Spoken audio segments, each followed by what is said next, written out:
मेरे प्रिय कैडेट्स, आप सभी को मेरा नमस्कार। आज हम कक्षा 10वीं से संबंधित पद्य भाग में से दोहे, जो इसके कवि हैं बिहारी। पिछले वीडियो में हमने पद्य भाग से साकी कबीरदास द्वारा रचित, उसके बाद हमने मीरा के पद देखे पद्य भाग में से, और आज हम दोहे जो बिहारी द्वारा रचित, उसका आज हम अध्ययन करने वाले हैं। जितने भी हमने पद देखे, इन सब पदों में यही कहा गया है कि जो बाह्य आडंबरम और उसके अनुसार आत्मा परमात्मा का मिलन, समाज को एक अच्छी सीख जो है इन दोहे हो, पद हो, साकी के जरिए यहाँ पर ज्ञान के बारे में कहा है, जो शास्त्रीय ज्ञान से भी व्यवहारिक ज्ञान का ज़्यादा महत्व दिया गया है। इन पद हो, साकी हो या दोहे हो, इसका हमने विस्तृत अध्ययन किया। यह सभी जो दोहे हैं नीति परक हैं। उसी प्रकार आज हम दोहे में जो इसके कवि हैं बिहारी, उसका अध्ययन करने वाले हैं। बिहारी जो है, इनका जो जन्म 1595 में ग्वालियर में हुआ। ये जब 7-8 साल के थे, तब यह इनके पिताजी के साथ ओरछा नामक गांव में आ गए। वहां पर बिहारी ने केशवदास, जो रीतिकालीन महान पांडित्य माने जाते हैं, पंडित माने जाते हैं, उनसे काव्य की शिक्षा ली।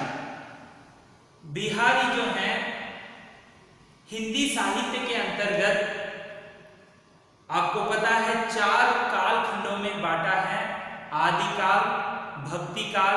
भक्तिकाल से हमने कबीरदास जी का अध्ययन किया, मीराबाई का अध्ययन किया। भक्ति काल के बाद तीसरा है रीतिकाल। यहाँ पर लाक्षणिक ग्रंथों का अध्ययन हुआ है, लिखा गया है। उसी के साथ रीतिकाल में भी जो है 3 उपभेद हैं, भाग बनाए हुए हैं।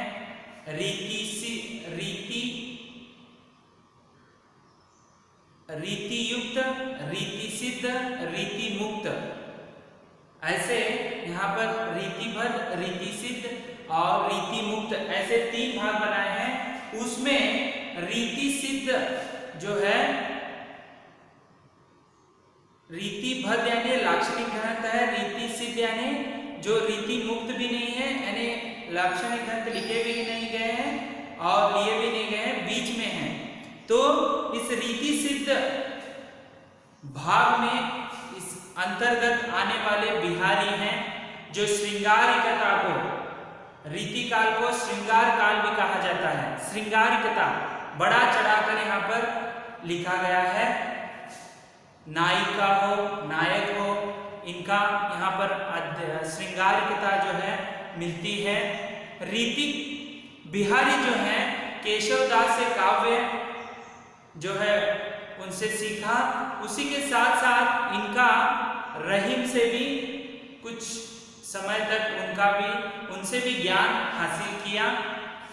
बिहारी जो है लोक ज्ञान के साथ साथ शास्त्रीय ज्ञान, उसके साथ रीति ज्ञान का भी इनको, रीति ज्ञान यानी लाक्षणिक ग्रंथ, छंद, अलंकार, इनका प्रयोग उसमें किया गया है। उसके साथ साथ यह रसिक प्रिय कवि कहे जाते हैं। रसिकता इनमें भरपूर प्रमाण में मिल जाता है। और जैसे आपने कबीर के दोहे देखे हो, मीरा के पद देखे हो, बिहारी के दोहे जो हैं छोटे हैं, लेकिन इनकी गहराई बहुत ज़्यादा है, बहुत ही ज़्यादा है। उसी प्रकार इनके दोहे में जितना आप अर्थ निकालेंगे, कितनी गहराई में जाएंगे, उतना गहरा होता जाएगा। इसका जो अर्थ है बहुत सारा निकलेगा। जैसे घाघर में, घड़े में, घाघर में सागर भरने का जो काम जो है बिहारी जो कवि ने किया है। और इनके लिए एक दोहा भी है, जैसे सतसैया के दोहे, जो नावक के तीर देखन में छोटे लागे, घाव करे गंभीर। दिखने में छोटे लगते हैं, इसका जो अर्थ है घाव गंभीर यानी जो है छोटी मुंह बड़ी बातें, यानी अर्थ जो है गंभीर, विशाल रूप, विस्तार रूप है, इसीलिए घाव करे गंभीर। कबीर बिहारी जो है मानव ब्रज भाषा का प्रयोग किया है। ओरछे के बाद इन्होंने जयपुर में भी कुछ समय इन्होंने बिताया, आगे ब्रज में आकर बस गए। इनकी जो मानक ब्रज भाषा का प्रयोग इन दोहों में मिल जाता है। नीति परक दोहे, श्रृंगारिकता इनकी प्रमुख दोहों में देखे जा सकते हैं। तो इसी प्रकार यहाँ पर हम कबीरदास बिहारी के कवि परिचय को देखेंगे। परिचय। रीतिकालीन कवि बिहारी का जन्म सन 1595 में ग्वालियर में हुआ था।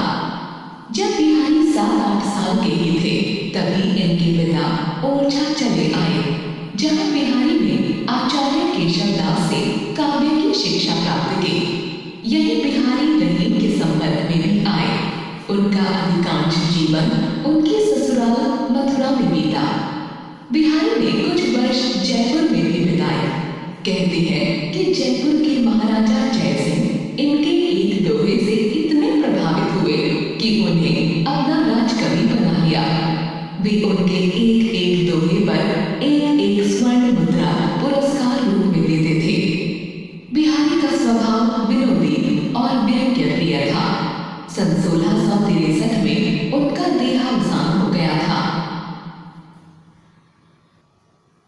इस प्रकार आपने बिहारी का जो संक्षिप्त में कवि परिचय देख लिया। अब हम उनके द्वारा रचित इनके भी दोहों में एक तो आपको अनुभव ज्ञान मिलेगा, भगवान को प्रति प्रार्थना मिलेगी और लोगों को भाईचारे की सीख भी इस दोहे के अंतर्गत मिलती है। तो पहला दोहा है, सोहत ओढ़ई पीतू पटु श्याम सोलौने गात, मनो नीलमणि शैल पर आतपु परोय प्रभात। मैं यहाँ पर बाद में आपको दिखाऊंगा परीक्षा की दृष्टि के लिए। यहाँ पर जो है एक्स्ट्रा मार्क में दिया गया है। पहले मैं इसका विवरण करता हूँ दोहों का। देखिए यहाँ पर सोहत यानी अच्छा लगना, ओढ़ई यानी ओढ़ना, पीतू यानी पीला जो पीतांबर वस्त्र है, पटु यानी कपड़ा वस्त्र, श्याम यानी यहाँ पर दो अर्थ हैं, एक सांवला रंग, दूसरा है श्री कृष्ण, दोनों उनके ही नाम हैं। सलौने गात यानी यहाँ पर अच्छे लग रहे हैं। मनो नीलमणि शैल, नीलमणि यानी यहाँ पर नीलमणि पर्वत, शैल यानी पर्वत पहाड़ पर, आतपु यानी धूप, आतपु यानी धूप, पर यानी पढ़ना, प्रभात यानी सुबह। तो इस दोहे के अंतर्गत बिहारी जो है अपने, इनका एक ही ग्रंथ है बिहारी सतसई ग्रंथावली करके, इसमें 700 दोहों को संग्रहित हैं, दोहे संग्रहित हैं। तो इन दोहों के, इस दोहे के अंतर्गत इन्होंने श्री कृष्ण भगवान की वर्णना की है। किस प्रकार, देखिए आपको मीराबाई के पदों में भी श्री कृष्ण का वर्णन किया है।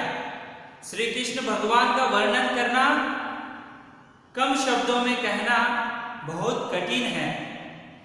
उनके धर्म के प्रति अर्जुन को सारथी बनकर मार्गदर्शन देना, कई लोगों को जो उनके भक्त हैं उनको राक्षसों के प्रति बचाना, ये सभी हैं। यहाँ पर श्रृंगारिकता है, श्रृंगार के बारे में बताया है। तो श्री कृष्ण जो है यहाँ पर पीले, पीतू यानी पीला वस्त्र पहने हुए हैं, श्याम है, यानी उनका जो रंग है, उनका शरीर का रंग है वह सांवला है।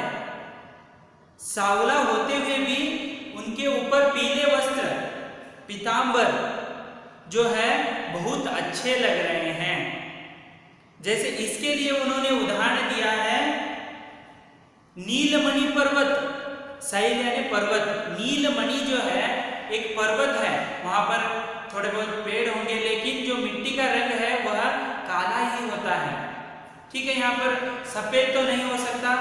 उसे जब प्रातः काल में, सुबह जब सुनहरी धूप जो गिरती है, उसी प्रकार हमारे श्री कृष्ण भगवान भी वैसे ही लग रहे हैं। उनका वर्णन नीलमणि शैल से किया है। देखिए श्री कृष्ण भगवान सांवले हैं, उनके ऊपर पीतांबर जो पीले वस्त्र इतने अच्छे लग रहे हैं, जैसे कि नीलमणि पर्वत पर सुबह सुबह सूरज का प्रकाश उनके ऊपर गिरता है। यहाँ पर नीलमणि जो है स्वयं श्री कृष्ण को कहा गया है, श्याम वर्णीय, और यहाँ पर धूप जो है वह पीले वस्त्र को उसका तुलना की है। यानी यहाँ पर श्री कृष्ण भगवान का रूप, बाहरी जो रूप है उसका वर्णन करते हुए कहते हैं कि श्री कृष्ण दिखने में सांवले हैं, लेकिन पीले वस्त्र पहनने पर उनका जो बाहरी ढांचा है अत्यंत खिल उठता है, देखने के लिए लोगों को मन मोह लेता है। उसके लिए उदाहरण दिया है उन्होंने, नील पर्वत पर जब सूरज गिरता है तो वह कितना अच्छा सुनहरे रंग का दिखता है, वैसे उन्होंने वर्णन किया है। यहाँ पर जो है आपके लिए कुछ वर्णन है, यहाँ पर देखेंगे। भावार्थ, सोहद ओढ़े पीतु पटु श्याम सलोने का, बनाओ नील मणि सैल पर आपद परियो प्रभा। कवि कहते हैं कि श्री कृष्ण के लावण्यमयी कोमल शरीर पर ओढ़ा गया पीतांबर इस प्रकार शोभायमान हो रहा है मानो नीलमणि पर्वत पर प्रातःकालीन पीली धूप पड़ रही हो। यहाँ पर देखिए, यहाँ पर जो है विषय को आपको संक्षिप्त में दिया है, आप चाहे तो इसे लिख सकते हैं। मैंने इसका समग्र विस्तृत अध्ययन आपके सम्मुख मैंने विस्तार रूप से बताया है, जो है यहाँ पर देख सकते हैं। इसका अर्थ जो है आपके परीक्षाओं की दृष्टि के लिए, आपके चाहे तो आप इससे भी ज्यादा भी लिख सकते हैं। तो पहला दोहा इस प्रकार है, और आगे देखिए इसके शिल्प जो है किस प्रकार हैं। शिल्प सौंदर्य दोहा छंद है, ब्रज भाषा का प्रयोग है। पीत पटु परियोग प्रभाव, श्याम सलोने में अनुप्रास अलंकार दोहे का सौंदर्य बढ़ाता है।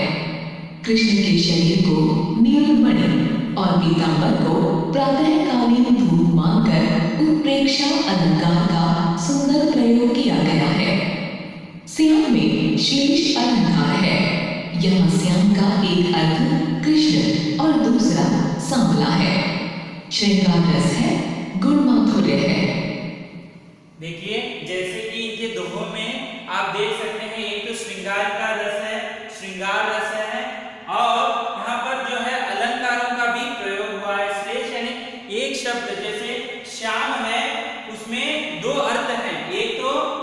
श्री कृष्ण है, दूसरा जो है सांवला, ये दोनों आते हैं ब्रज भाषा का इन्होंने इस्तेमाल किया है। दो छंद इसमें देख सकते हैं। इसके कुछ शब्दार्थ हैं इस प्रकार। शब्दार्थ, शब्द, अर्थ, सोहर, शोभायमान होता है। पीतुपटु, पीला वस्त्र, गाध, शरीर, सह, पर्वत, आपतु, धूप, प्रभात, सुबह। तो पहले दोहे में आपने देखा कि श्री कृष्ण का वर्णन है, उसका जो तुलना है नीलमणि पर्वत से किया है। अब हम दूसरे दोहे के ओर बढ़ते हैं। कहलाने एकट बसत अहि मयूर मुग बाग, जगतु तपो बन सो कियो धीरज दाग निदाग। यहाँ पर देखिए कहलाने के लिए एक है, बसते हैं, अहि यानी यहाँ पर सांप है, मयूर, मृग यानी हिरण है, बाघ यानी शेर है यहाँ पर, और जगतु, जगत में जो है तपोवन सा बन गया है, धीरज दाग यानी यहाँ पर प्रचंड भयंकर गर्मी है, और निधाग यानी ग्रीष्म ऋतु यहाँ पर देखने को मिलता है। यहाँ पर बिहारी कहते हैं कि यहाँ पर आपसी भाईचारा के बारे में विवरण देते हैं। जैसे यहाँ कहते हैं कि भीषण गर्मी, ग्रीष्म ऋतु जो है अप्रैल मई जून, हाँ जो है इस समय ज्यादातर धूप देखने को मिलता है। ग्रीष्म ऋतु यानी धूप का, प्रचंड धूप होता है। उस समय जंगल में जो है सांप और मोर एक ही जगह बैठे हैं।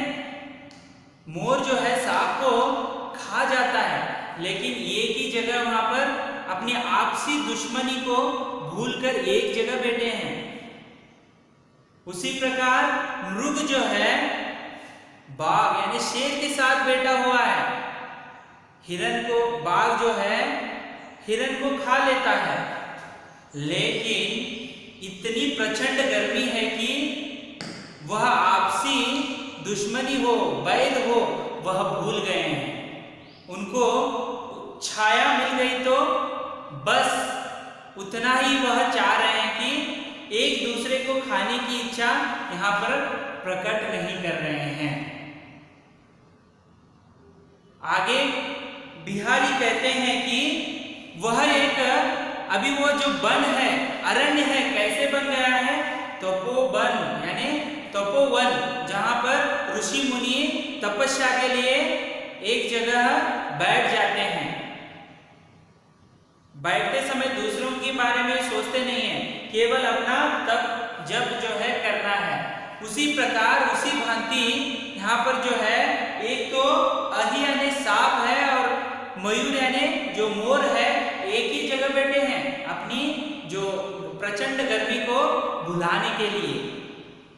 उसी प्रकार हिरण भी वहां पर आकर बैठा है, उसके सामने ही जो है शेर या बाघ आकर बैठा हुआ है। धीरज दाग यानी गर्मी जो है, इतनी प्रचंड गर्मी है, उससे ग्रीष्म ऋतु में वह मिटाने के लिए एक ही जगह। इसका तात्पर्य यही है कि बिहारी जो है इस दोहे के जरिए यही बता रहे हैं कि दूसरों के साथ वैर नहीं करना है, दुश्मनी मोल नहीं लेनी है। सभी जो है जीवन में जगने के लिए एक साथ मिलकर, एकजुट होकर आगे बढ़ना है। आपसी वैर से कुछ नहीं होगा, इसमें आपको देखने के लिए मिलेगा। और यही कह रहे हैं कि सब जो है वैर भुलाकर एकता से रहने के लिए यहाँ पर आपको जो नीति है वह इस दोहे के जरिए सिखा रहे हैं। उसी प्रकार यहाँ पर भी कुछ वर्णन है, उसे हम देखेंगे। प्रसंग। प्रस्तुत दोहे में कवि ने ग्रीष्म ऋतु की प्रचंडता का संसार के समस्त जीवों पर पड़ने वाले प्रभाव का वर्णन किया है।